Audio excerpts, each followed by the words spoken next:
Thank you, thank you, thank you. It's good to see you all, particularly good to see my granddaughter sitting in the front row here. Hi, Finn. How are you, honey? For over 200 years, America has carried on the greatest experiment in self-government in the history of the world. And that's not hyperbole, that's a fact. We're the people.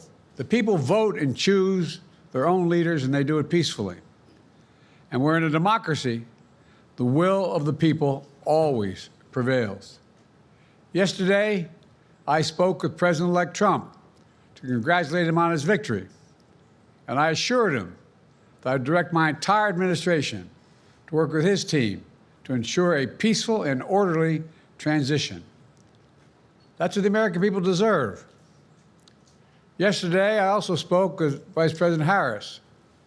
She's been a partner and a public servant. She ran an inspiring campaign, and everyone got to see something that I learned early on to respect so much, her character. She has a backbone like a ramrod. She has great character, true character. She gave her whole heart and effort, and she and her entire team should be proud of the campaign they ran.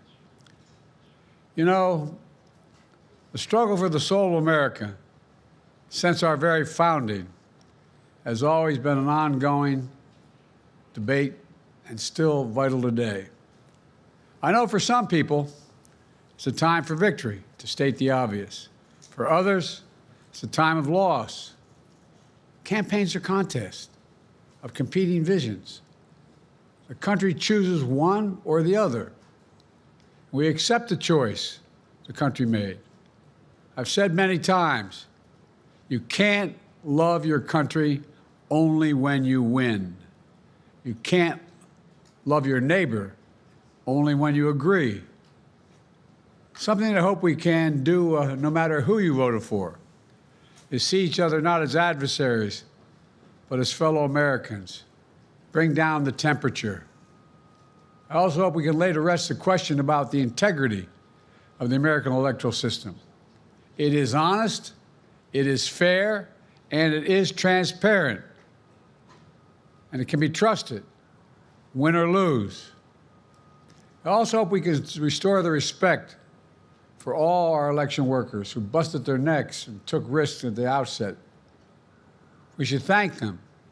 Thank them for staffing voting sites, counting the votes, and protecting the very integrity of the election. Many of them are volunteers who do it simply out of love for their country.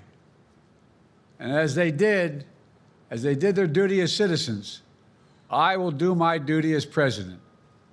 I'll fulfill my oath, and I will honor the Constitution. On January 20th, we'll have a peaceful transfer of power here in America.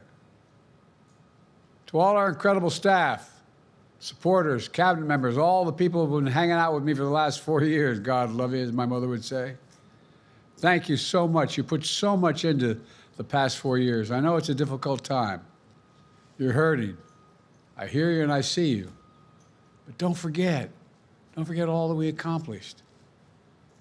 It's been a historic presidency. Not because I'm president, because what we've done, what you've done. A presidency for all Americans. Much of the work we've done is already being felt by the American people, but the vast majority of it will not be felt over the next 10 years. We have legislation we passed that's just only now just really kicking in.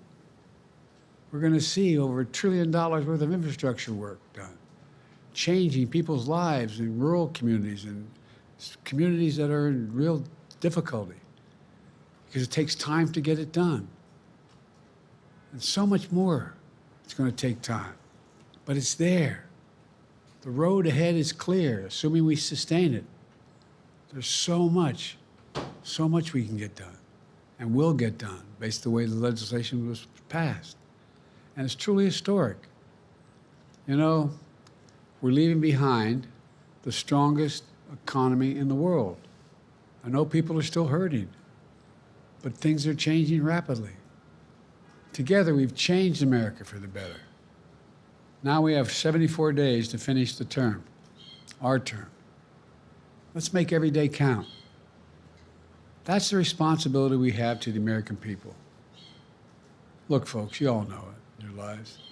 Setbacks are unavoidable, but giving up is unforgivable. Setbacks are unavoidable, but giving up is unforgivable.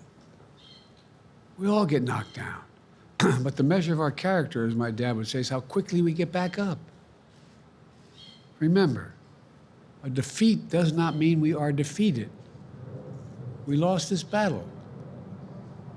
The America of your dreams is calling for you to get back up.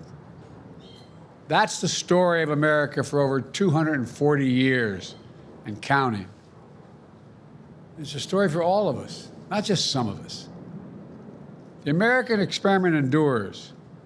We're going to be okay, but we need to stay engaged. We need to keep going. And above all, we need to keep the faith. I'm so proud to have worked with all of you. I really mean it. I sincerely mean it. God bless you all. God bless America. And may God protect our troops. Thank you, thank you, thank you.